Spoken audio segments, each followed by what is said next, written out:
fikisha zako zipeleke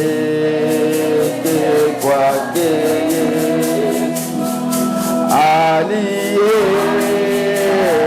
aliyeamini ataona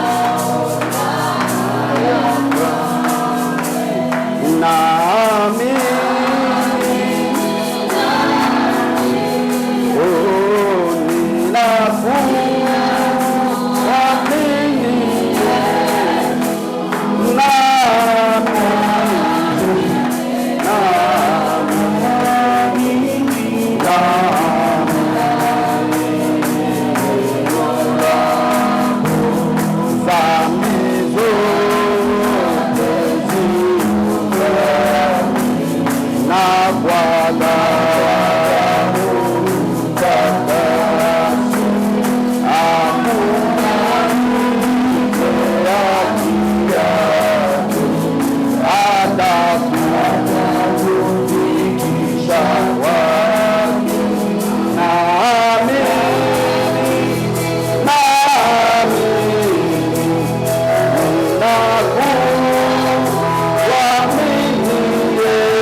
Jina la Bwana libarikiwe. Amen. Jina la Bwana libarikiwe. Amen. Nilitaka tukukusalimu kwa jina la Bwana wetu Yesu Kristo. Na hivi ningekusihi usalimie watu wawili ama watatu, waambie ya kwamba watulie, wangojee ahadi yao.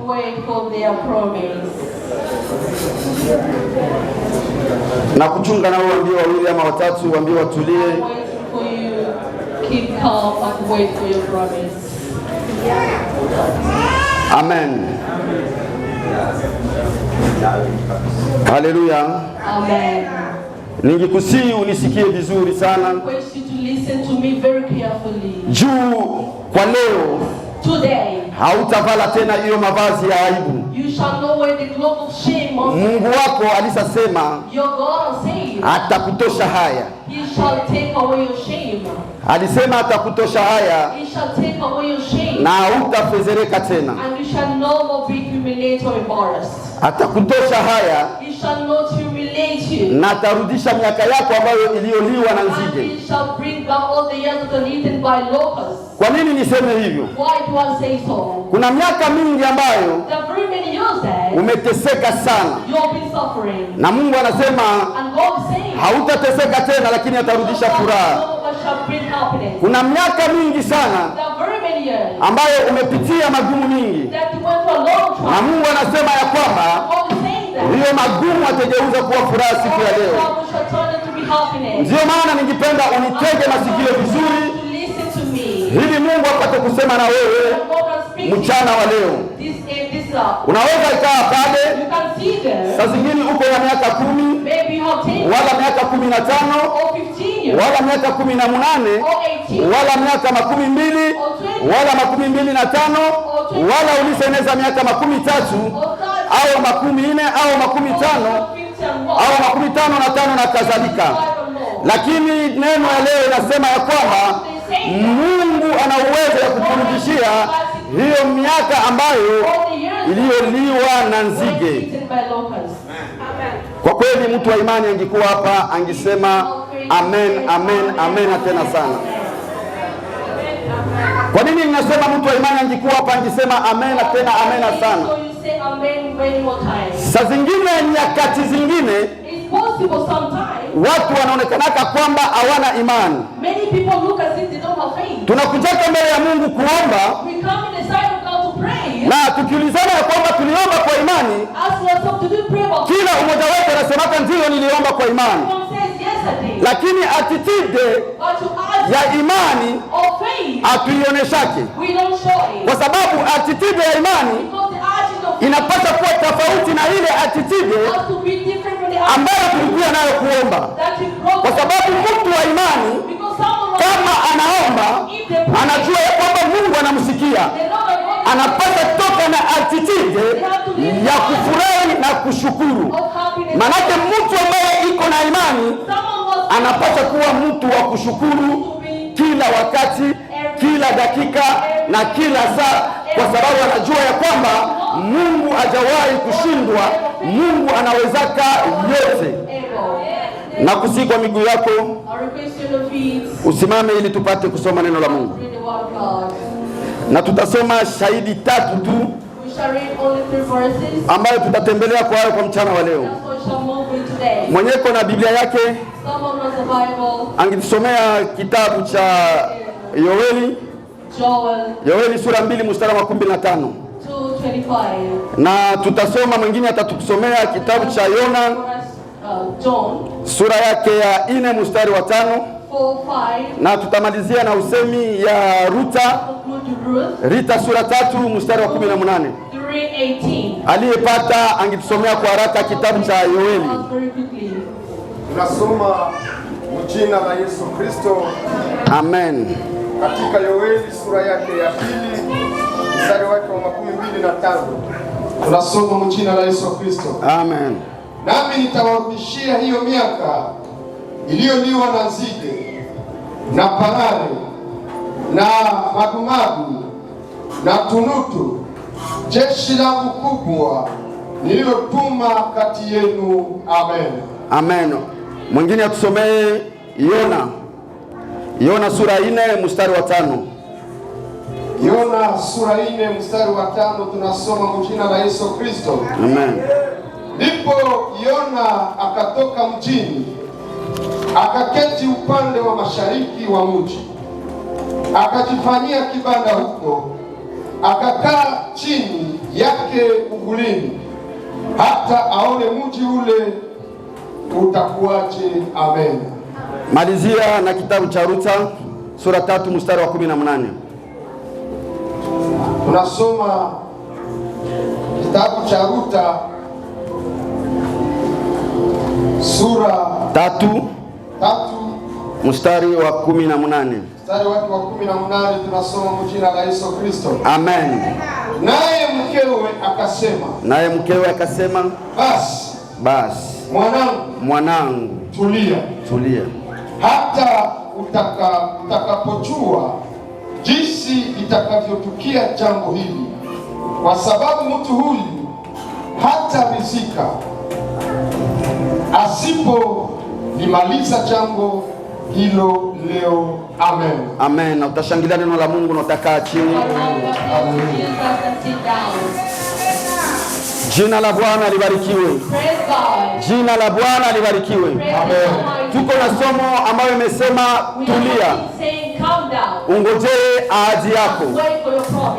Kwa nini tunasema kutulia na kungojea ahadi yako? Kwa sababu watu wengi katika ulimwengu wanafikiria kuwa agitated, wanafikiria kunungunika, wanafikiria kuhangaika, manake biko nafanya effort kwa ajili ya maisha yao.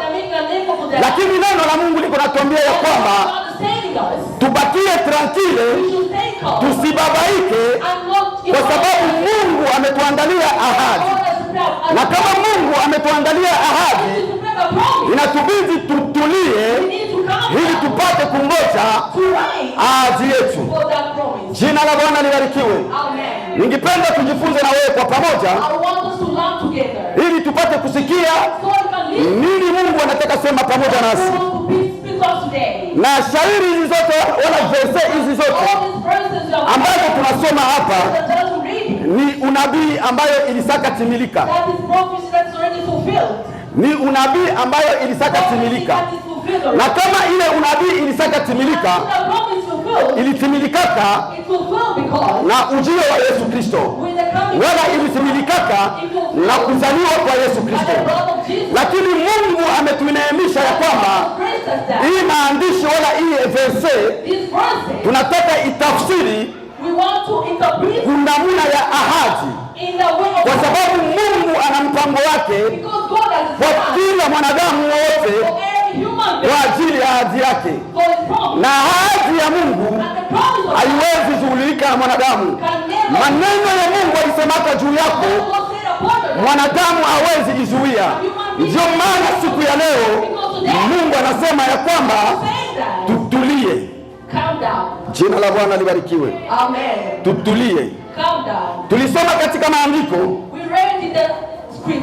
tukasoma kitabu cha Yoeli.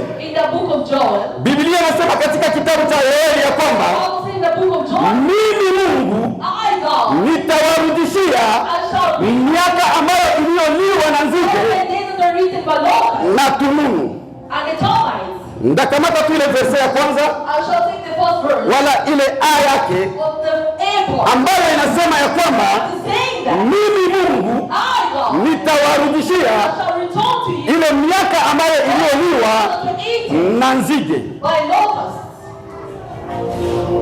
Kama Mungu anaidia ya kwamba ataturudishia ile miaka ambayo iliyoliwa na nzige, niliona kwa ile shairi wala kwa ile verse ya kwamba inasema wakati mbili pale. Inasema wakati mbili. Inasema Mungu ataturudishia miaka iliyoliwa na nzige na tununu. Manake ile miaka ataturudishia wakati itakapokucha. Iliyoliwa manake ililiwaka wakati ambayo ilipitaka. Nikakuta ya kwamba kuna taa mbili pale. Huko futur na passé composé. Miaka iliyokuliwa ilikuliwaka zamani, iko passé composé. Miaka ambayo bataturudishia bado hawayaturudishia leo, manake iko kufikia. Manake ni wakati ambayo haiyafika. Sasa leo mimi na wewe tunapaswa jikomporte aye. Njo ulizo kwangu na kwako. Tayari miaka yetu isakakuliwa na Mungu anasema leo ya kwamba ataturudishia hayo. Bado hajarudisha, na hivi bado hajarudisha, inabidi mpendwa utulie, usibabaike, uikale nafasi moja ili uchunge ahadi yako. Jina la Bwana libarikiwe. Jina la Bwana libarikiwe. Hapana babaika. Hapana kuwa intimidate na kitu. Hapana kuwa na inquiétude. Mungu wako iko. Na Mungu wetu ni mwaminifu. Hajawahi kusema bongo. Utaweza kusahau mtoto wako, lakini Mungu hawezi kusahau. Ule Mungu ambaye alisemaka na Musa, na njoo iko nasema na kanisa lake leo ya Yesu nijibu ya kwamba hata turudishia miaka yetu ambayo iliyoliwa na nzige. Jina la Bwana libarikiwe. Tulisoma kitabu cha Yona. Biblia yangu iko nasema ya kwamba ndipo Yona akatoka mjini, akaketi upande wa mashariki wa mji, akajifanyia kibanda huko, akakaa chini ya uvuli hata auone mji ule utakuwaje. Maandiko iko na kushuhudia ya kwamba Yona alikaa chini ya uvuli juu na akatulia juu aone lile Mungu ambaye aliahidia atafanya juu ya Ninawi. Manake hapa Yona hakubabaika tena, kwa sababu Mungu alishasema. Yona akaenda akakaa na akatulia ili aone lile Mungu anasema. Natakaambia mtu mmoja katika mkutano ya kwamba tayari Mungu alishasema, tayari Mungu alishaona mateso yako, tayari Mungu alishaona magumu yako. Inabidi tu utulie, uone lile Mungu aliandaa kwa ajili yako. Inabidi tu ukale kimya ili uone lile Mungu aliandaa kwa ajili ya maisha yako. Jina la Bwana libarikiwe. Biblia yangu inasema ya kwamba Yona akakaa. Tunasoma katika kitabu cha Ruta. Kitabu cha Ruta sura yake ya 3 mstari wa 18. Biblia yangu inasema hivi. Naye Naomi akasema, basi mwanangu, tulia hata utakapojua jinsi litakavyotukia jambo hili, kwa sababu mtu huyu hatarizika hasipolimaliza jambo hili leo. Narudia usemi. Mama yake mkwe na Rita ambaye ameitwa Naomi akasema, basi mwanangu, iko naambia Rita, tulia mwanangu, hata utakapojua jinsi atakavyotukia jambo hili, kwa sababu mtu huyu hatarizika hasipolimaliza jambo hili leo. Jina la Bwana libarikiwe. Amen. Nilikwambia na mimi nasisitiza sana ya kwamba hii verse ambayo niko nafundisha wala niko nasema, hii verse ambayo tuko najifunza ni profesi ambayo ilisakafanyika na ujio wa Yesu. Lakini mimi niko naifundisha kwa hali ya ahadi, na hii ahadi inatuambia ya kwamba tutulie tu, na Mungu ambaye akuwezaka tulia mpaka saa atamaliza mission ni Yesu Kristo tu, ni Yesu Kristo. Na mama iko naambia mwalikazi wake ya kwamba tulia, Boazi hatapata amani kabla hajamaliza hii mission. Acha nikwambie mpendwa, mateso yako haiwezi furahisha Mungu, wala mateso yako wala kupotea yako haikufurahishaka Yesu. Ndio maana Yesu aliachaka mbinguni, aliachaka utukufu, akakuja akashuka juu apate kutuokoa mimi na wewe. Mimi na wewe kama vile Baruta ambayo tulikuwa na dhambi, ambayo tulikuwa na aibu, ambayo hatukukuwa na stahili, lakini kwa ajili ya Yesu kuacha utukufu, kwa ajili ya Yesu kushuka, atakuja kutuokoa mimi na wewe. Jina la Bwana libarikiwe. Amen. Kitu moja tu ambayo nataka kushauria mpendwa, endelea kusikia Roho Mtakatifu. Roho Mtakatifu anasema nini kwa ajili ya maisha yako, kama vile Rita alivyosikia mama yake mkwe ambaye ameitwa Naomi, kwa sababu angepataka shauri ya Naomi angekuwa mke wa Boazi. Hata nikwambie mpendwa, kanisa niko nakwambia ya kwamba kama aufate shauri ya Roho Mtakatifu hautaenda mbinguni. Kama ufate shauri ya Roho Mtakatifu hautatoboa. Msaidizi wetu tu ni Roho Mtakatifu. Bila Roho Mtakatifu hauende fasi na Mungu, lakini pamoja na Roho Mtakatifu unaenda mbali na Mungu. Na maandiko yanasema ya kwamba ninaweza yote kupitia yeye anitiaye nguvu.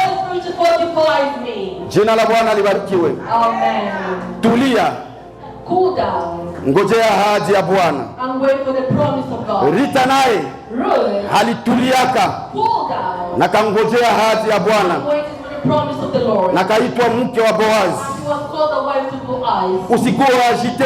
Do not be anxious. Hapana kuwa agite. Don't be agitated. Kukuwa agite haimaanishe kama uko na courage. It doesn't mean that you have to make effort. Hapana. No. Ungekuwa na courage if you have kama vile wenye unaweza kutamani kama unaipataka, lakini hauwezaka vitamani kwa sababu kuna sababu kitu moja tu ambaye ni Roho Mtakatifu ambaye atakuwezesha yote. Jina la Bwana libarikiwe. Amen. Na sasa Mungu alitupatia somo hili kanisa la Yesu lijibu. Nikasema asante Mungu. Kwa sababu kila baba anajua kupatia watoto wake chakula ambayo inawaleteaka afya. Hakuna baba ambaye anaweza patia bibi yake chakula. Na kama niko nasema bibi, niko nasema juu ya kanisa. Hakuna baba ambaye anaweza patia bibi yake chakula yenye haitaleta afya kwa watoto wake. Na kama Mungu aliona neno hili linafaa kwa ajili ya kanisa la Yesu mjibu, ndio maana analeta leo. Na nikasema ya kwamba siwezi acha hii mwezi wa tenda iishe bila sikose kunena hii jambo 7 ambayo Roho anapenda kuambia kanisa leo. Vitu 7. Na ndaenda haraka. Nikitaka kuambia kitu ya kwanza ambayo usipime hata kufungulia mlango katika maisha yako. Mtu ambaye anachunga ahadi yake, mtu ambaye anatulia na kuchunga ahadi yake, hawezi kuwa mtu wa huzuni. Ambia jirani yako, hapana kuwa na huzunika. Hapana kuwa na huzunika. Inabidi utulie, uchunge ahadi yako leo. Hapana huzunika. Huzuni inaua. Ndio maana Mungu anatukataza huzuni. Huzuni inaleta magonjwa. Wengi wetu sana wanapata magonjwa ya tension, wanapata magonjwa ya estoma, mwili inapooza kwa sababu ya kujiumbia huzuni. Ndio magumu inaweza kuwa, difficulty inaweza kuwa, kukosa pesa ya kulipa nyumba inaweza kuwa, kukosa hiki na kile inaweza kuwa, lakini usijiumbie huzuni katika maisha yako. Hapana fungula huzuni katika maisha yako, kwa sababu huzuni haitajibu hata solution moja kwa ajili ya maisha yako. Huzuni inakataziwa. Na Biblia inatuambia iweni na furaha kila wakati. Biblia inatukataza huzuni, lakini inaturekomande tuwe na furaha. Na furaha yetu haiko juu ya vitu ambavyo tuko navyo. Furaha yetu haiko juu tunabarikiwa. Furaha yetu haiko juu tuko na manyumba. Furaha yetu haiko juu tuko na mitugari. Furaha yetu haiko juu tuko na elimu mingi. Wala furaha yetu haiko juu tuko na pesa. Furaha yetu iko juu tulimwamini Bwana Yesu Kristo. Kwa nini furaha yetu iko juu tulimwamini Bwana Yesu Kristo? Kwa sababu ule Mungu ambaye tumemwamini hajawahi shindwa hata na jambo lolote. Ule Mungu ambaye tumemtegemea bado hajawahi shindwa hata na jambo lolote.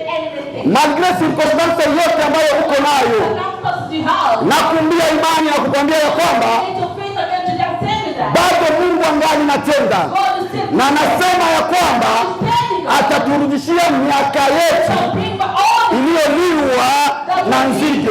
Wewe na kubidi tu utulie. Kama tuko pamoja tutasikia kushangilia Bwana. Shangilia Bwana, shangilia Bwana. Shangilia Bwana. Tulia. Calm down. Mungu anakulomba kuwa na furaha. God wants you to be happy and rejoice. Mungu anakulomba kuwa na furaha. God wants you to rejoice. Huzuni ni pepo mchafu sana. It's a very bad spirit. Wengi wetu sana Many people wanajitunzikaka, they struggle, they commit suicide juu ya huzuni. because of sorrow. Kitu ya nilitambua sana One thing that I revealed katika huzuni, in sorrow, na ni kitu ya mbaya sana. that is a very bad Huzuni hata siku moja not even one haitakuoneshaka mu maisha can never show you the light kama unawezaka. that you can do anything. Huzuni itakuwa na kuonesha tu weakness zako. Your weakness. Hakuna siku huzuni itaoneshaka makapasite zako. Ndio maana inabidi That's why you need kukemea huzuni katika maisha yako. Siku ya leo ambia Mungu akusaidie akimbize huzuni katika maisha yako, alete furaha ndani ya moyo wako. Joy in your soul. Huzuni, Sorrow. katala huzuni. Refuse. Katala huzuni leo kwa jina la Yesu. Katala huzuni.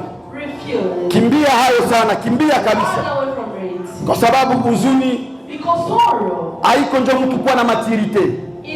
that's the maturity. Kuko majamaa mingi sana. There are very many families. Kama biko na shida, If they have a problem, unaona kama ni bwana wala ni mama, if it's a mother or a father, anakimbilia kuchumba mara moja they run to the room na nanza huzunika. and they start getting Saa zingine ni bwana supposed to be the husband wala mama or the mother ndio atakiamwambia papa, telling them, please, acha kuhuzunika hivi baba. don't be sorrowful. Kesho Mungu anaweza fanya. Ukitaka ujue If you want to know unateseka juu ya nini, why are you suffering, utachukia watu bure. you shall hate people for nothing. Utachukia ndugu yako bure. You shall hate your brothers for nothing. Utachukia marafiki yako You shall bure. hate your friends for nothing. Evite sana katika maisha yako, You should avoid in your life. malgre unateseka, Even though you're batu suffering, wanaweza kuacha, people can leave. batu hawawezi kuwa wanakupatia, lakini usitafute chanzo ya wewe kuteseka. Ukishaanza tafuta chanzo ya wewe kuteseka, itakutetea roho ya chuki katika maisha yako. Ora, ukishakuwa na chuki katika maisha yako, chuki ni uchawi. That is witchcraft. Hapana, jua Do not know mimi nateseka hivi juu ya nini? suffering. Watu wako nasema nini juu yangu?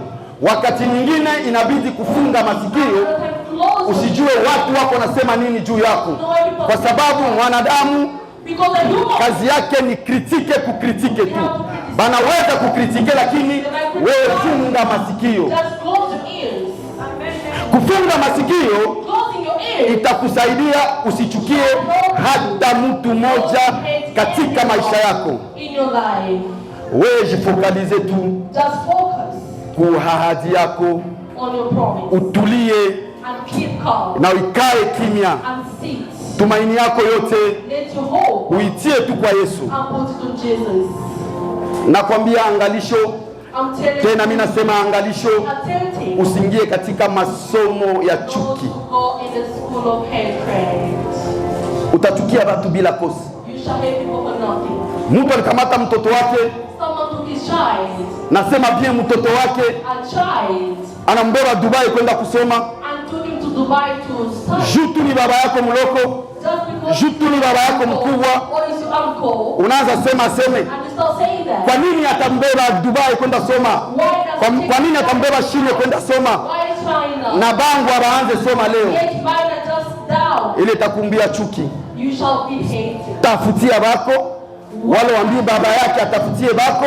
Just look at something. Acha ule naye afanyie watoto yake, ni devoir yake kufanyia watoto wake. That is his duty. And Nataka kuvunja moyo na kukwambia hivi, I want to tell you something. mtu anaweza kukupenda, Someone can love you. mtu anaweza kuwa rafiki yako, Someone can be your friend. lakini haiko oblige kukusaidia. But it's not Kukusaidia haiko devoir, it's not obligation. kukusaidia haiko droit. Helping you is not a must. Hapana. No. Ukikuwa unajua kama If you know kukusaidia ni droit, helping is a duty. saa unafika mwa hii hali, When you are in this utachukia way, watu you bure. shall hate people for nothing. Utachukia watu bure. You shall hate people for nothing. Kuwa reconnaissant, Be grateful.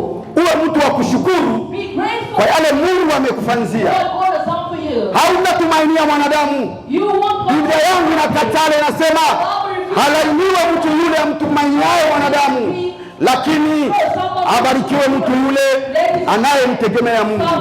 Na Mungu anatuambia ya kwamba God is telling us tutulie, to keep calm. ili ahadi yake God is promised itafika. can be fulfilled. Tulia, Keep calm. usitie watu kuroho, usipande chuki.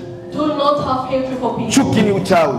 Wakristo wengi sana Very many people. wako na hii pepo ya obli, They kusahabu. have this demon of forgiveness. Hapana sababu kwa Mungu alikutosha ndugu. Do not forget what God called you. Hapana sababu kwa Mungu Do not alikutosha. forget what God Tunatoka mbali na Mungu. We are from Roho ya kusahabu the spirit of forgiveness inajaa wanadamu. is filled in human beings. Mungu anatuambia God is telling kwa us kutulia na kuchunga hii ahadi yetu, we become waiting for the promise of God. Tusikuwe na roho ya kusahau. Tusifungulie mlango roho ya kusahau katika maisha yetu. Wengi wetu sana wanajua sababu mahali ambapo Mungu alimtoshea. Kama Biblia inasema ya kwamba Mungu ataturudishia miaka, manake ile miaka tulikuwa nayo. Kwa nini utaweza sababu mema yenye Mungu alitaka kufanyia? Kama leo ayafanya, lakini alitaka fanya wakati ilipitaka, na atafanya tena wakati inapokuja, kwa sababu anatuahidia. Ndio maana nakwambia ya kwamba usisahau mema ya Mungu. Mungu yule yule leo, jana na hata milele. Hapana sahau matendo makubwa ya Mungu. Kumbuka hata siku moja ulikuwa mkitanda ya magonjwa na Mungu akakupatia uponyaji na wengine wakakufa. Kumbuka hata siku moja kuna wengi walilala njala na wewe ukakula. Kuwa na moyo wa shukrani. Kuwa na moyo wa shukrani. Ukikuwa na moyo wa shukrani, hautasahau matendo makuu ya Mungu. Hautakuwa na moyo wa kusahau. Ndio maana mimi nakwambia mpendwa, hapana kuwa na sahabu. Jina la Bwana libarikiwe. Hata nikuwele haraka juu ya muda. Biblia inatuambia tuwe na moyo wa uvumilivu, patience. Watu wengi sana, Bakristo benzangu, batumishi benzangu, tunaanguka mtego ya shetani, wala tunaanguka mtego ya ulimwengu kwa sababu ya kukosa uvumilivu. Uvumilivu inahitajika katika maisha yetu ya Kikristo. Uvumilivu inahitajika katika maisha yetu ya kiroho. Ukiangalia vizuri ndio kipanda sana. Mtumishi wa Mungu Ibrahimu aliingia kama makosa kwa sababu ya kukosa uvumilivu. Vile wakosa uvumilivu Ibrahimu, utaenda zaa mtu ambaye anaitwa Ismaili. Ismaili haikuwa mapenzi ya Mungu. Isaka ndio Mungu anakuandalia. Lakini kwa sababu ya prese yako, kwa sababu ya kukosa uvumilivu, utaenda zaa mtu ambaye anaitwa Ismaili. Na Ismaili atakuwa tatizo kwa taifa. Hata nikwambie mpendwa, hata leo Ismaili iko na tatizo, wala iko na probleme kwetu. Ismaili, ile kizazi inaendelea kutesa watu, inaendelea kutesa ulimwengu. Kizazi ya Ismaili. Vumilia, vumilia, ili ukuye uzae mtu wa ahadi ambaye anaitwa Isaka. Ukisoma katika maandiko utakuta mahali ambapo mtu ambaye anaitwa Sauli, kwa sababu ya kukosa uvumilivu, Mungu akamnyang'anya ufalme wake, na ile ufalme akipatia mtu mwingine ambaye ameitwa Daudi. Hata nikwambie mpendwa, kukosa uvumilivu ilituma Sauli apendi kuchinja tena Samueli, na kafanya vyake ambavyo Mungu alimkataza. Biblia inaniambia ya kwamba heri kutii kuliko sadaka. Na bakamtosha ako utukufu, bakamtosha ako mamlaka juu ya kutokuvumilia. Jina la Bwana libarikiwe. Jina la Bwana libarikiwe. Jina la Bwana libarikiwe. Usifanane mtu ambaye ameitwa Yakobo. Mungu amempatia watoto 12 na akampatia mtoto mmoja wa kike, lakini kwa sababu mtoto alikosa uvumilivu, huyu mwanamke ambaye ameitwa Dina alikosa kuikala mahali ambapo alipasha kuikala. Alishindwa kutulia mahali ambapo wa ndugu yake wametulia, akaenda atafuta ingine territoire ya bapagani. Nakwambia Mkristo, ukitamani vya bapagani unariske kubakiwa sawa vile Dina alibakiwaka. Ukipambana na vya bapagani, ukishindwa kuvumilia kwa ajili ya tamaa yako, utapata shida ambayo siye wa mtu ambaye anaitwa Yakobo alipataka. Na kusi mpendwa, ambia Roho wa Mungu akusaidie uwe na moyo wa kuvumilia. Ya 5 inasema usisikilie maisha yako haya. Jipende wewe peke. Jipende wewe peke. Jitamani wewe peke. Na ufurahie maisha yako. Hapana sikilia maisha yako haya. Wengi wetu wanapoteza maisha, wanapoteza destiny kwa sababu ya kusikilia maisha yao haya. Ukisoma kitabu ya Marko sura yake ya 12 mstari wa 13, Biblia inasema ya kwamba umpende jirani yako vile unavyojipenda mwenyewe. Kama unapenda jirani yako vile unavyojipenda mwenyewe, manake unafanya jambo ya mzuri kwa sababu unatimiza maandiko. Na kama unavyojipenda mwenyewe, manake utapenda kwanza akili yako, utapenda mwenendo wako, utapenda kimo yako, utajipenda jinsi ulivyo, ndio vile upende jirani yako. Jina la Bwana libarikiwe. Usisikilie maisha yako haya. Kusikilia maisha yako haya ni nini? Wengi wetu wanaweza kukuwa na vitu vya ulimwengu, manake iko kapable, manake anaeneza. Na kuna mtu mafikiri yake anajua ya kwamba nikiwa na mtu gari, manake ndio niko mtu mzima. Nikiwa na nyumba, manake ndio niko mtu mzima. Nikiwa na simu ya kabambi, manake ndio na mie niko jeune garçon. Hapana. Hapana, sikilia maisha yako haya. Biblia inasema penda jirani yako jinsi unavyojipenda mwenyewe. Jina la Bwana libarikiwe. Jambo ya 6 yenye unapashwa funga mlango isiingie ndani ya maisha yako. Kama uko na chunga ahadi yako, inabidi kutulia na usifungulie hii vitu mlango, kitu ambayo inaitwa wivu. Wivu, jalousie. Mpendwa, wivu ni kitu mbaya sana katika maisha. Wengi wetu wanakosea Mungu sana kwa sababu ya wivu. Wivu hawezi tubeba mbali na maisha.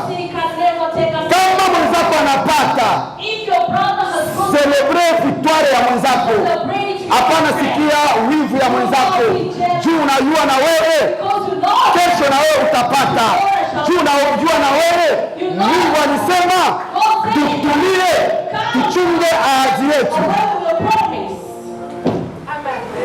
Bwana anasema ataturudishia miaka ambayo iliyoliwa na nzige. Kama Bwana anatuambia ataturudishia miaka ambayo iliyoliwa na nzige, inabidi tutulie mahali moja ili tuchunge ile ahadi. Na kuchunga ile ahadi, Mungu ametuambia ya kwamba tusikuwe na wivu katika maisha yetu. Wivu ni mbaya. Wivu haiwezi tubeba mbali na Mungu. Lakini kuselebrate victoire ya wengine ndio itatubeba mbele. Kufurahia baraka ya mwingine ndio itatubeba mbele. Kufurahia kwa mwingine ndio itatufikisha mbali na Mungu. Hapana kuwa na wivu. Hapana chukia ndugu yako juu ya mafanikio. Mafanikio iko turu. Wewe tu vumilia, chunga muda wa Bwana. Mungu ametuambia ya kwamba tutulie, tuikae chini, tuchunge ahadi yake. Ndio maana katika maisha yetu ya Ukristo tunapasha kimbiza wivu sana katika maisha yetu ya Ukristo. Na ya mwisho ambayo naweza kukuambia ya kwamba usiwe na mashaka. Mungu amekataa mashaka katika maisha ya Mkristo. Wewe ambaye Mungu anaambia siku ya leo ya kwamba utulie, uchunge ahadi ya Mungu, Mungu anasema ya kwamba uondoe mashaka katika maisha yako.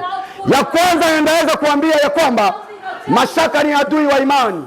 Mtu ambaye iko na mashaka anakimbizaka imani mbali, kwa sababu hawezi kuwa na mashaka kisha useme uko na imani. Hapana, hapana, tena hapana. Ondoa mashaka katika maisha yako. Mungu wetu ni mwaminifu na sharti atimize neno lake ambayo aliyoahidia. Mungu ataendelea kutimiza neno lake. Wewe ondoe mashaka. Usifikirie aseme Mungu akuone. Usifikirie aseme Mungu ajue. Nilitaka tukuambia mchana wa leo ya kwamba utulie, usibabaike, bakia tranquil. Mungu anakujua na Mungu atajibu mahitaji yako. Kama tuko pamoja, sikia kushangilia Mungu ambaye amesema ya kwamba iko pamoja nasi. Tulia. Yona aliwezaka kutulia na ahadi ya Mungu wake. Yona alikaa chini ili aone lile Mungu ambaye atasema kwa ajili yake. Rita aliweza kutulia, akaikaa chini, akatulia na kangoya ahadi ya Mungu, na kaitwa mke wa Boazi. Na mimi nakutangazia leo na kukwambia mchana wa leo ya kwamba utulie. Mungu iko na Mungu anasema ya kwamba hatakurudishia miaka yako. Tulia, tulia, tulia, tulia. Mungu wetu ni mwaminifu, atatimiza neno lake, atatimiza neno lake, atatimiza neno lake. Sababu tu ungali na pumuzi, ungali na uzima, vile tu Mungu angali na kupatia uzima, uelewe na ujue ya kwamba ahadi yake itatimilika. Lile ambalo alilosema na wewe litatimilika, na utaliona kwa macho, na litavaa mwili, na watu watashangilia upendo wa Mungu. Jina la Bwana libarikiwe, jina la Bwana libarikiwe. Kama tuko pamoja, sikia kushangilia. Na mimi nakuomba simama kwa miguu yako ili tupate kuomba. Simama kwa miguu yako ili tupate kuomba. Simama, simama. Baba, katika jina la Yesu Kristo, hii ndio neno lipenda kanisa lako lisikie siku ya leo. Bwana, uko mwaminifu na utabakia kuwa mwaminifu. Nimesema asante kwa sababu ulitimiza mawazo yako Bwana, na mimi naamini ya kwamba mawazo yako ni wana wapatishwe wema. Asante kwa kila roho ambayo ilikuja hapa Jehova Jire. Bwana, neno lako limesema tunaweza yote kupitia wewe ututiae nguvu. Tia watu wako nguvu Jehova, ili wapate kupata nguvu ya kuchunga ahadi ambayo uliwaahidia. Nimesema asante kwa neno lako, hata neno lako hili lipate kusaidia watu wako kwa safari ya kwenda mbinguni. Tumesema asante na sote tumeshangilia upendo wa Mungu kwa jina la Yesu, kwa jina la Yesu. Amen.